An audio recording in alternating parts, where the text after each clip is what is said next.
Welcome back to the Reier on YouTube channel. Travis Reier alongside my great friend and co-host, Mr. Brent Beaird, right here on Second Helping, the program of choice for fans and followers of the number one league in all of collegiate athletics, the Southeastern Conference. And of course, Brent, longtime college football analyst, most recently right there in Jacksonville, Florida, the epicenter of Southeastern Conference football for Week 10, as we'll talk about the cocktail party in just a little bit. But Brent, also a voter for the Heisman Trophy. So whether it's individual honors, whether it's team stuff, we got you covered with the encyclopedic one, as he's been called, Brent Beaird. Brent, how are we doing on this Thursday morning as we're live on the channel here? Well, happy Halloween to everybody. And I am waiting, taking a 10-year-old granddaughter and her mother trick-or-treating. I'm still haven't received my assignment yet, Trav. I told you earlier in the week, you're flashlight guy. You'll be flashlight guy tonight. You're safety guy. You're safety guy. Yeah, that's right. And if I keep from stepping in gopher holes, Trav, that'll be a real victory also. Yeah, we don't need you with a high ankle sprain. No. It's getting too late in the season. Might not be able to get the tightrope surgery done. Exactly. Back and be able to get you back. You know, it's getting late in the season here. We don't need that, Brent. No. I think I told you she's dressing up as a traffic cone. Yeah. It looks like a candy corn with a hole in the middle of it where she sticks her hand out of. So,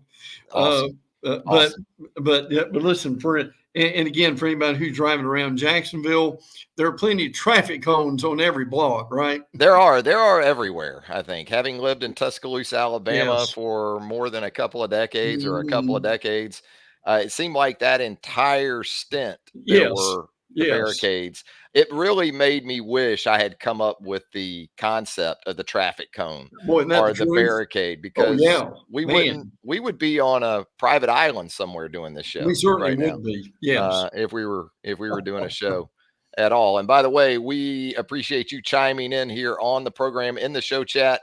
Here's little Joe C checking in. He's watching. We appreciate it, little Joe C. Good morning to you as well. But Brent, it's an interesting weekend coming up in the Southeastern Conference. Nothing really in the way of top 25 matchups, but some potentially dangerous games for some top 20-ish type of teams. A couple of those going on the road. Another one in Georgia, the nation's second-ranked team, headed back down to Jacksonville to take on the Florida Gators. Also been we'll get more into this actual matchup in just a little bit. But interesting news here in the last 24 hours or so as it relates to a couple of upcoming meetings in this series, because you're going to have essentially a stadium complete overhaul in Jacksonville. So 26-27, got to take that game elsewhere, and it looks like it's going to stay in sort of a neutral site venue. But it'll be interesting to see, how does the ticket breakdown work for those games coming up here in 26 and 27, Brent? It sure will. Games going to Atlanta and also Tampa. Some people thought it may go home and home for those 2 years, but no, that's not going to be the case. And I think there may be some intentionality with that, because if you go home and home, the thought is going to come out of, why don't we just keep it home and home? Well, particularly for us in Jacksonville, we're glad it's not. I still say it's the biggest weekend of the year economically for the city of Jacksonville.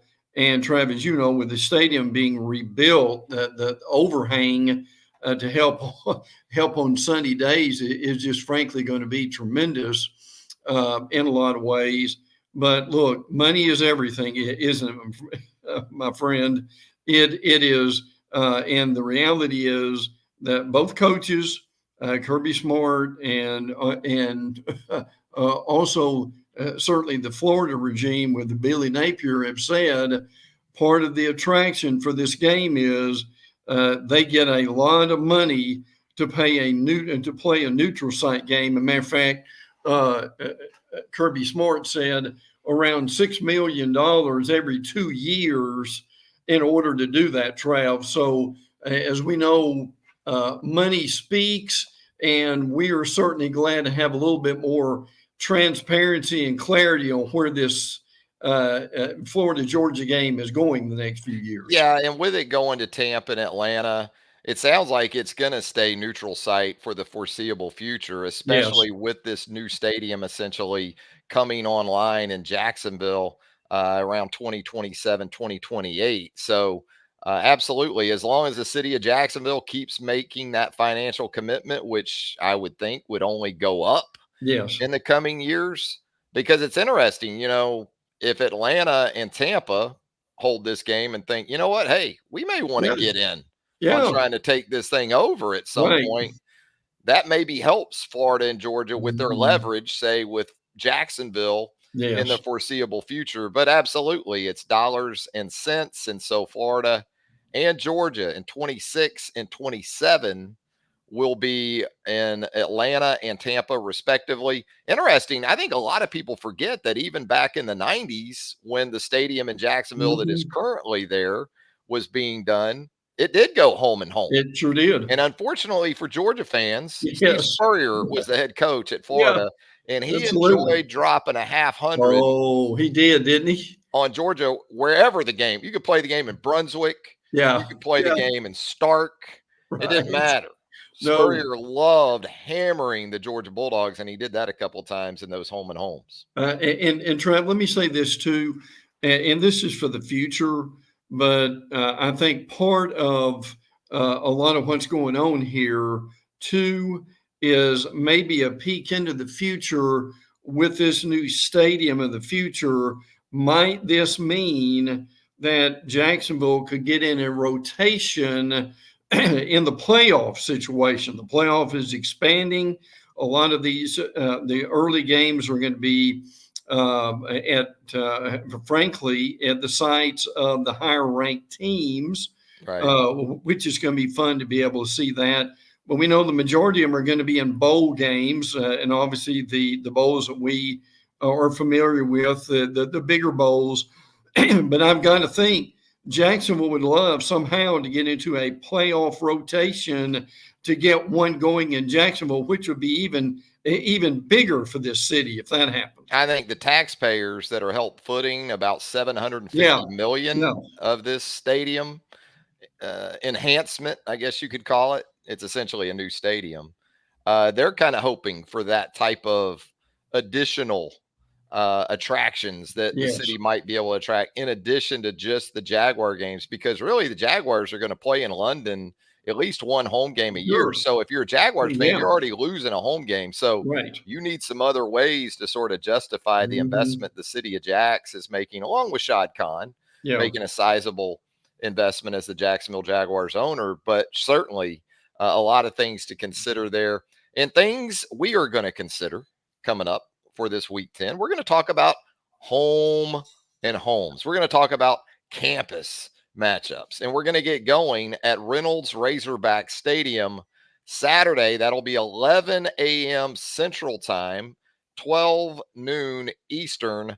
Ole Miss trying to keep those college football playoff hopes a flicker, Brent, after a couple of losses. October not very kind to Lane Kiffin and his team, hoping for a better situation in the month of November. Not going to be easy. And this game, I think, is going to be a real trial of Ole Miss's mettle. And then, you look ahead to next week, and you can't afford to do that, but you do have the Georgia Bulldogs coming to Oxford 1 week from Saturday. But for the here and now, a tricky game potentially. Well, last time we talked about a game like this, though, for Arkansas was LSU. Yeah. And LSU took a lot of the mystery out of that one in Fayetteville. So we'll see if the Razorbacks can live up to it.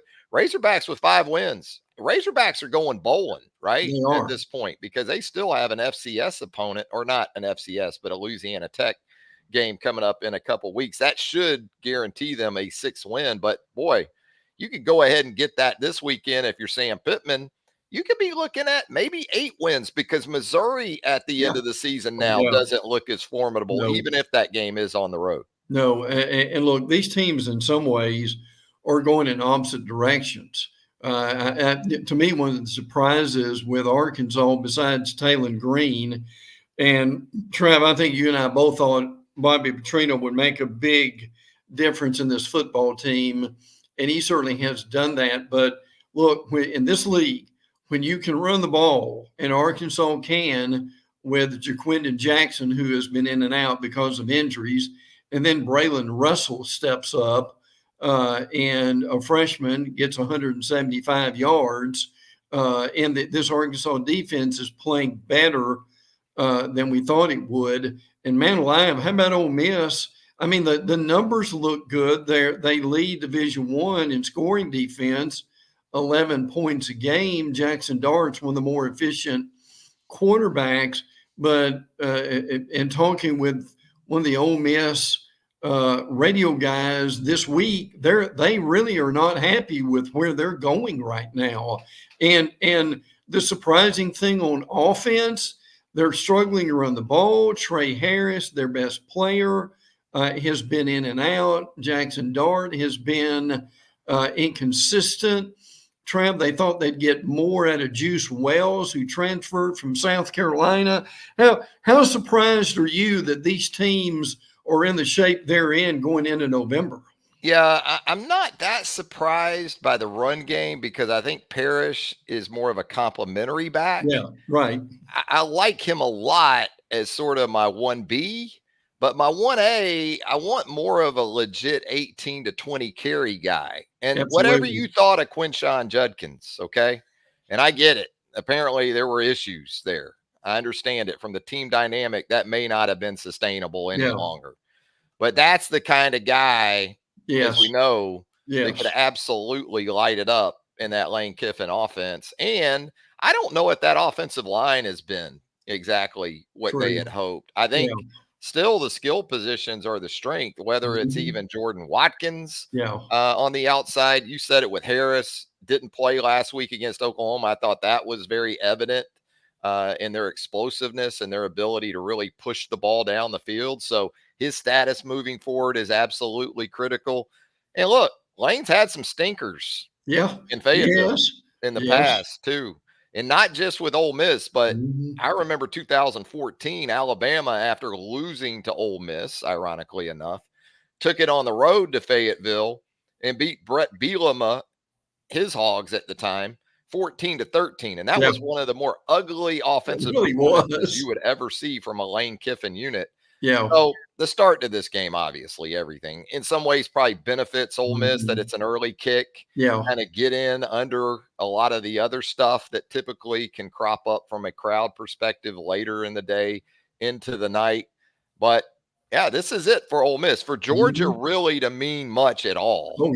Next week. And for maybe Ole Miss to have anything close to what it'll need in the tank for Georgia next week, got to get it done against an Arkansas team again. Arkansas is looking at this situation after that impressive win over Mississippi State last week, thinking, hey, we can get this thing to 8 wins. Absolutely. And even Texas is in Fayetteville in a couple weeks. And I think there's a second bye week coming up for the Hogs too, probably at a good time. So I think this one qualifies. I think there's too much talk about upset alert in college football, right?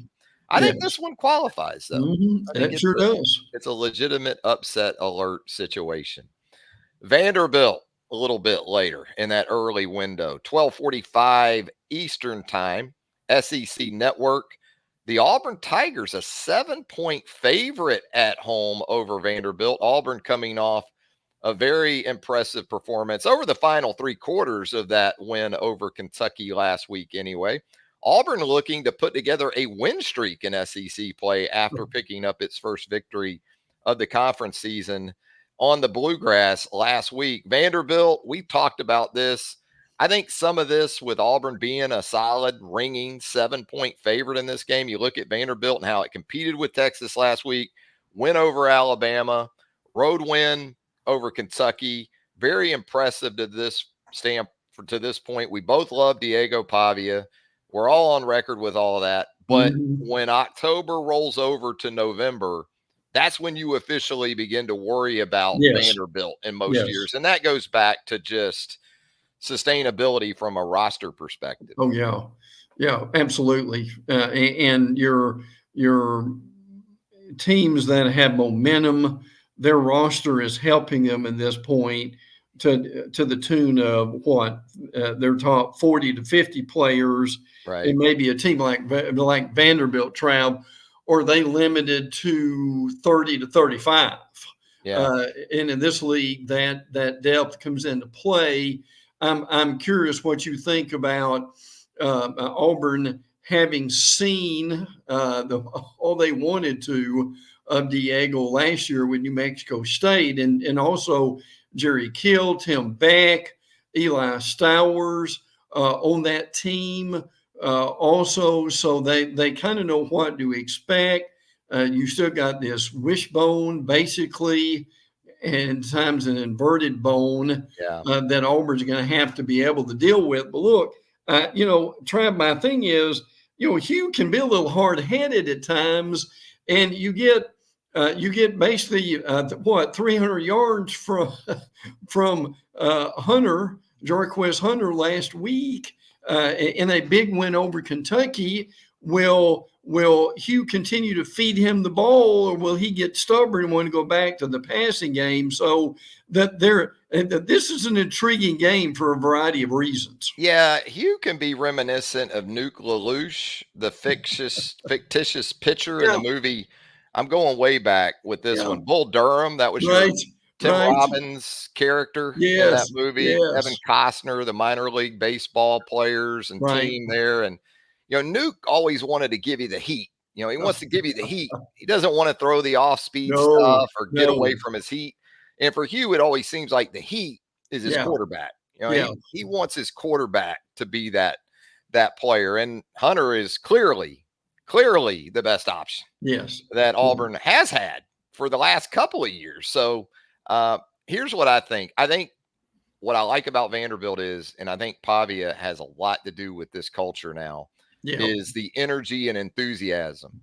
I don't know what type of physical shape Vanderbilt is at this point, but I don't question the competitiveness that they're going to play with on Saturday. And Pavia has done this before at Jordan-Hare. He's not going to walk into that place thinking, "Oh my God, this is a little too much." That's not going to be Diego. No.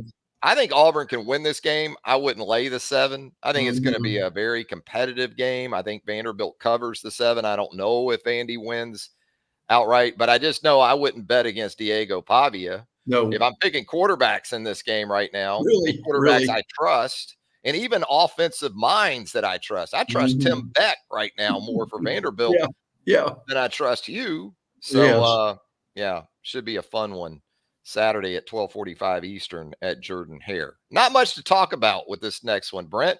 Maine travels to Norman to pick up a paycheck. That's a long way to go. Sure is. Bears FCS team, exactly what Oklahoma seems to need right now after the stretch that the Sooners have been on. Jackson Arnold back in at quarterback. Still a very unsettled situation at the wide receiver spots. I thought Oklahoma at the running back and tight end positions got really nice production last week in Oxford, but it's just going to take more than that week in and week out in this league. So Oklahoma, typically you look at these games in November and you think, this is a chance to just play a lot of people and just, get healthy and, get back into SEC play. I think for Oklahoma, it's a valuable opportunity because they obviously are not settled in a lot of areas with the offense in mind. Defense has been what it was supposed to be, I think, for large stretches of this season. But, Oklahoma 34.5-point favorite. I guess the only news here, a couple things. If this game is in any way competitive, and also if Oklahoma continues to sustain injuries that it really can't afford. No, I agree. Now, Jatavius Barnes, their running back, he has showed up and has been a welcome addition. My understanding is they may get Deion Burks, their wide receiver, back for one of the last 2 games, which I would imagine would include Alabama in Norman.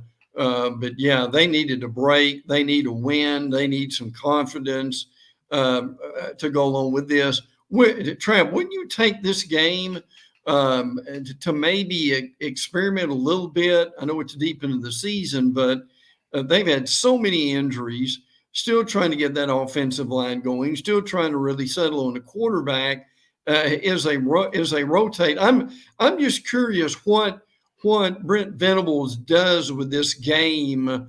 I mean, do you just run the ball, get a 24-3 and call it a day, or do you experiment a little bit, thinking I'm going to have maybe some other guys ready if this injury bug continues the rest of the season? I'd almost look at it like the second week of spring practice, and I got a scrimmage coming up. Seriously. Yes. I think again, this is a team that, looking ahead, and especially thinking about Venables and his shelf life potentially really as the head coach there at Oklahoma, there's going to have to be a major jump between this year and next year, assuming he's still there, which there's no reason to think Venables won't be in 2025. But that's kind of the way I'd look at it. Who have I already identified this season as core tenets of this roster moving forward? You got a quarterback situation. You don't know how that's going to play out. You bench both guys. How's that going to work for Jackson Arnold and Michael Hawkins Jr.? One of the two, you're thinking at this point, may not be around next year, if not both. So there's just a lot to consider right now for Brent Venables and that coaching staff. And offensively, just who the heck are we? Yeah, really. Because it's been essentially an 8 or 9 game waste to this point. Now, last week, we saw Jackson Arnold involved early in the design run game. I think he has to be. I think Jackson Arnold has to be kind of like Jackson Dart of Ole Miss. To me, when I watched him on the same field last week, I'm like, well, that's older Jackson Dart for Ole Miss, and this is a younger version for Oklahoma. I think the usage of Jackson Arnold has to be similar. I'm not saying you're running 15, 20 times a game, but similar to Lane with the zone read game and the RPO, that's where he's got to be able to help you at least be a threat, a presence with his legs. Hey, let's talk about that cocktail party coming up on Saturday afternoon from Everbank Stadium on the banks of the St. Johns River. I told the story before, Brent. I think Florida-Georgia was one of the very first college football games I ever attended, because I think I was like 7 or 8 years old. Yeah, right. And it was, the parents weren't together. They were divorced. And so I think my weekend with Pops fell on the Florida-Georgia weekend, and I'm guessing my mom wouldn't let him out of it. He kind of had to have me and my brother. Yeah. So in retrospect, I think that's why I got to go to the Florida-Georgia game, because he kind of had to take me down there. Yeah. But no, I mean, it was so it's so vivid even today. You talk about foundational, formative memories of your sporting fan life, and that is right there for me, because I remember getting out of Pops's 28-foot long Buick LeSabre in 1976 or so.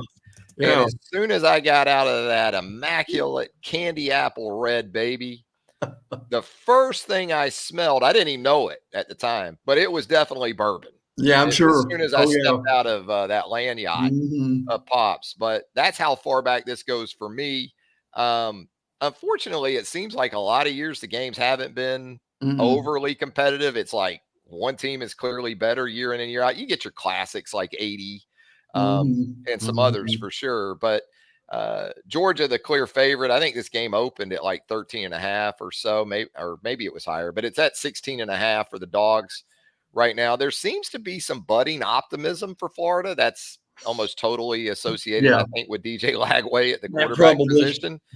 But answer me this, because I've been picking up on this from Northeast Florida here in the last few days. There seems to be this growing sentiment that if Billy Napier can just get to 6 wins now, I think it was 7 or 8 in the offseason and in the preseason. Now it seems like, because of Lagway and this momentum that they seem to have with freshman quarterback, if Napier can get to 6 and that secures Lagway in Gainesville for the foreseeable future, that seems to be maybe more the chatter that I'm hearing. I don't know about you. No, I would agree with the same thing. And I heard this even before the season began, but basically everywhere I went around here is, well, what we want is this team to be looking better in November. Well, truth of the matter is, I give them credit to that point where they are. Now, unfortunately, they won't have Eugene Wilson III at receiver and Jason Marshall at quarterback, who maybe is their best NFL prospect. Is unfortunately out for the season, so that's certainly going to hurt. And also Montrell Johnson not playing is going to hurt, but they do have some young guys, and that's where their strength is right now. They're the pass protection numbers are getting a little bit better. Jaden Bott, running back, really good looking freshman. Yeah, he really is. He had a big game against Kentucky. Doesn't mean that he'll have one against Georgia. But look, Trav, Kirby, this stat here of the Georgia senior class, look at me, the first one to go undefeated at 4-0 against Florida since 1983. I'm guessing they have that on the wall somewhere in the football building, and that's a number they're looking at. Florida seems to have improved of late on the defensive side of the ball. No question. The performance against Tennessee, played well against Kentucky. The question for me is Florida defensively at a point where it can make Georgia uncomfortable offensively. Right. Yes. Texas at home wasn't really able to make Georgia uncomfortable. And when I think of uncomfortable for the Georgia offense right now, and I know over the final 3 quarters or so in Tuscaloosa, it didn't look this way because Carson Beck lit it up. Right. But to me, that is still putting Georgia in a position of playing away from its line of scrimmage and having to do things more down the field and on the perimeter. Not that Carson Beck isn't capable of making those throws, but for whatever reason, he hasn't been exceptionally consistent this year. So if Georgia can just line up, and of the all the ironies, Trevor Etienne, the former Florida Gator, he should be motivated as well. But maybe the Florida defense is for that. But yeah, I think that's what the game goes back to. And for that to happen, they're going to have to first and foremost show that they have reached a place where they have not been of late, and that's up front, Florida, on both sides of the ball. Oh yeah, absolutely. Well, and for Georgia to take Ratledge on the offensive line comes back, we think, or at least they're getting guys back. Yes, it sounds like yeah, absolutely. But you're right; they've got to put some pressure on Carson Beck and make him uncomfortable. But look, that is your reality if you're Florida, Georgia, Texas, LSU, Ole Miss, and then this is the part of the schedule that Gator fans were dreading. So the respite is Florida State. Yeah, at the end. It really is, isn't it? That's what you're looking at right now. If you're a Florida fan saying that's our 6th win, that's how we get to a bowl game right now, because those other games are just, it's brutal. You get Ole Miss at home, I guess, Right. but wow, it's going to be rough, no doubt about it. Starting with that road trip early next week to Austin, Texas, after the cocktail party on Saturday. We keep it moving with Saturday's action.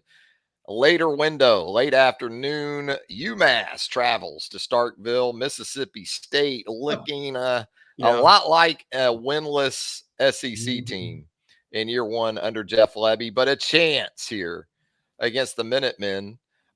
Mississippi State, just an 18-point favorite. I say just because you're talking about UMass here, but any win right now would look good to Mississippi State as it tries to get to the 2-win number in year 1 under Lebby.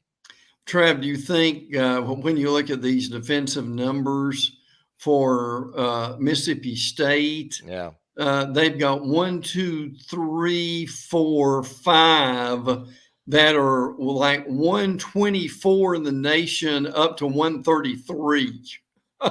And so transfer portal for early signing day, I give Levy credit to where with Van Buren they're making progress, and also with Kevin Coleman and wide receiver who's stepping up. But boy, I'm got ripped last week. Really did, and look, this is the shoring up that defense to make it at least from terrible to average is a real priority for them. I've said it on some earlier episodes here of Second Helping. And if you're Levy, you don't want to panic. It is year one. No, absolutely. But you also have to be honest with yourself when you get to the postseason or the end of the regular season and you do that introspection. Are we good enough from a coordinator perspective? Can we be better? Yes. Do I really believe in this person that I have in that spot? And I'm talking about Coleman Hutzler in his first year as the coordinator there at Mississippi State. And I don't think Levy's the only coach in that type of situation. There's hard calls that you got to make. And I just think the earlier in your regime you do that, and again, not to panic, but if you're just being honest, right, and rational about the situation, you need to get things set the way you want them and feel really, really good about, because as we've seen, there's no guarantee 4, 5, 6 years like there were a few years back. No doubt about it. Tex Tider checking in here. Here's our guy. Sends along a howdy there. We appreciate Tex and the rest of you checking in with us live here on Reier on YouTube. If you haven't subscribed to the channel as of yet, hit that subscribe button if you don't mind. If you'll also hit that notification bell, you'll be alerted to all of our content as it drops here on the channel. And we always appreciate a thumbs up. Hit that like button for us. We would appreciate that greatly too. So as we move along here, another game where it gets interesting. This has sort of Ole Miss-Arkansas vibes. It's just in prime time, which probably works less to the advantage of Texas A&M. But boy, Mike Elko's team coming off a very, very impressive second half in that win over LSU last Saturday night at Kyle Field. South Carolina coming off the bye should be feeling pretty good about itself after taking apart Oklahoma the last time we saw Shane Beamer's Gamecocks. This is, again, 7:30 Eastern, ABC. A&M is a real slight favorite going into Williams-Brice Stadium. Brent, what's your sort of feeling here about 48 hours as we get ready for the Aggies and the Cocks? As we have talked for years, this is what we call the maturity game. Are you mature enough after a big win and everybody told you how great you are, and you've gone up in the rankings and they're talking about you going to the SEC championship game? Are you mature enough to go into a very hostile environment and be able to come out with a win? I mean, Trav, I think Elko, you've got to continue with Marcel Reed, do you not? That's what I was going to ask you. We talked about it earlier in the week. I don't know if Elko's come out with that. He hasn't. I don't see why he would. Yeah. I mean, it absolutely works to your advantage. I'll say this. If I'm Shane Beamer and I'm the South Carolina staff, I'm getting ready for Marcel Reed probably more than I am Wigman now. And mostly because I know my football team, if I'm Shane Beamer, I know that if I was coaching A&M, I wouldn't want a pocket guy against my front seven or my defensive front that can get after the quarterback pretty good. So, Marcel Reed would make more sense. That doesn't mean that's what'll happen. True. But I think Reed's the tougher matchup for South Carolina. Yeah, I agree with that. And listen, on an aside here, I was listening to an LSU beat writer yesterday who said, well, the problem with LSU is they didn't prepare at all for Marcel Reed.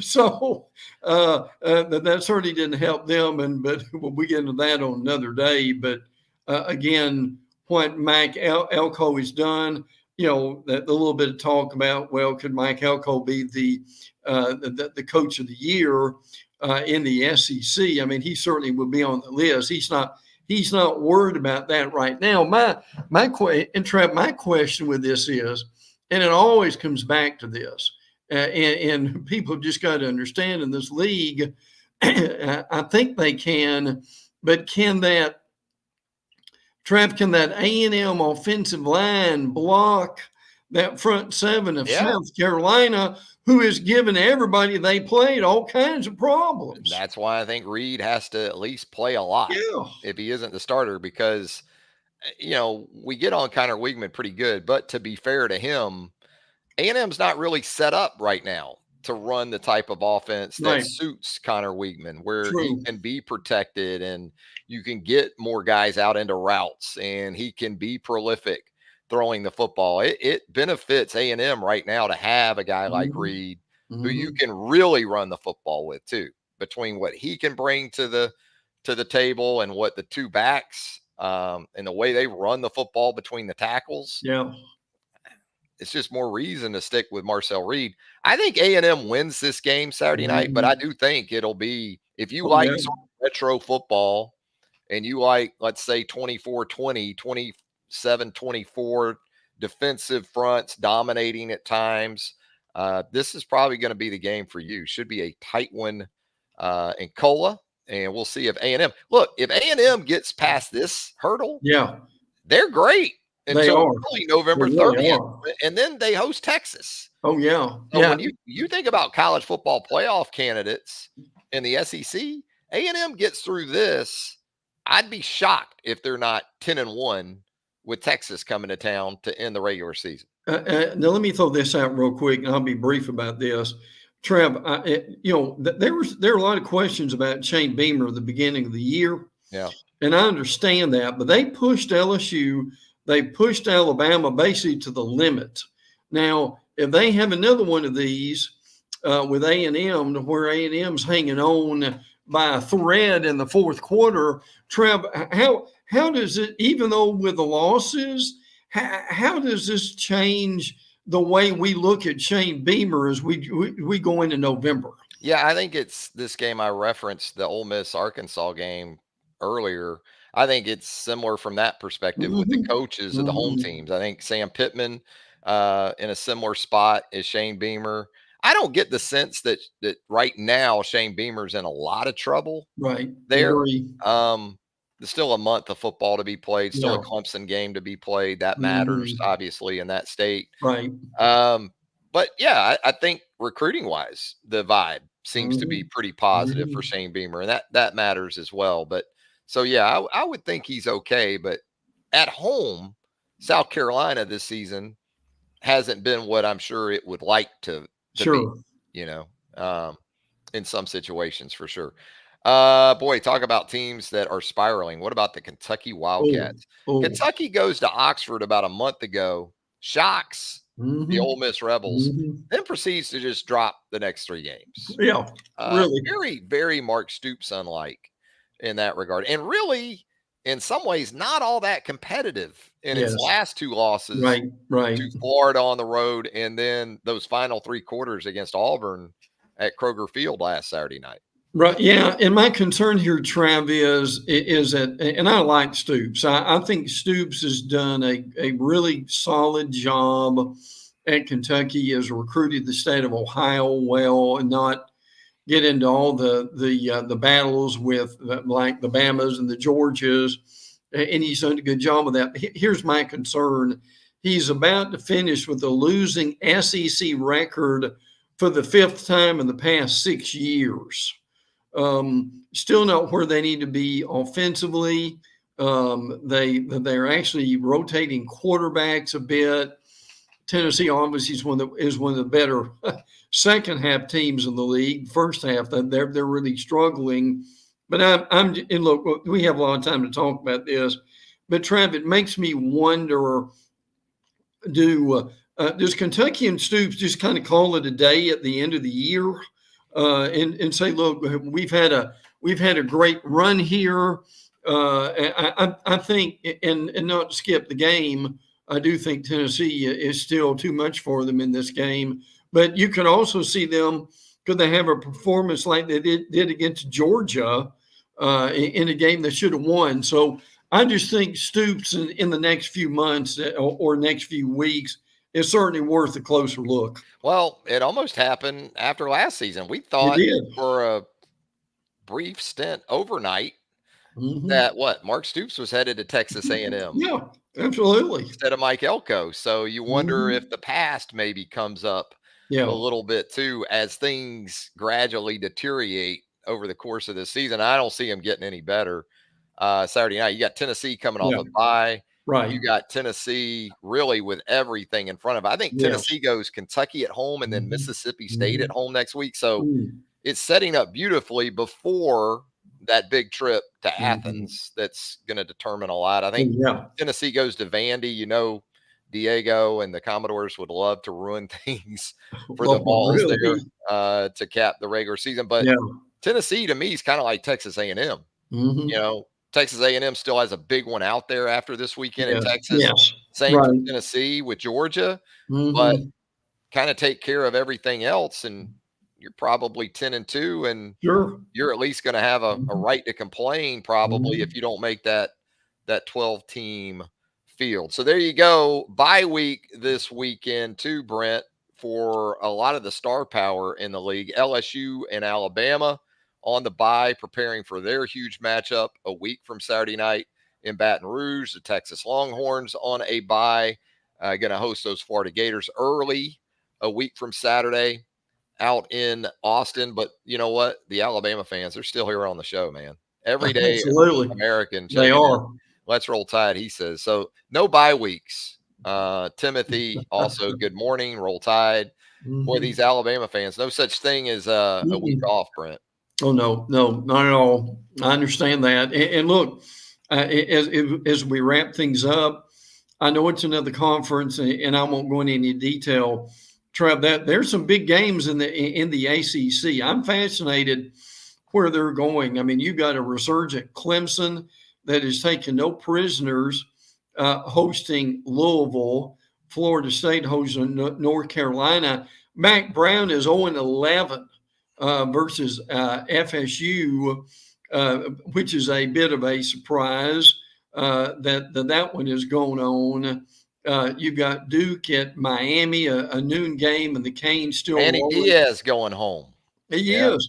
And look, one of the bigger games in that conference is Pitt at SMU in this Pittsburgh team that is undefeated with Eli Holstein from the former Bama transfer at quarterback, and Cade Bell, who is Kerwin Bell's son, as the offensive coordinator in that situation. So, without belaboring the point, just throwing out Yeah. in some interesting games in that ACC. Kerwin Bell, the throwing Mayoan, It the sure former Florida is. quarterback.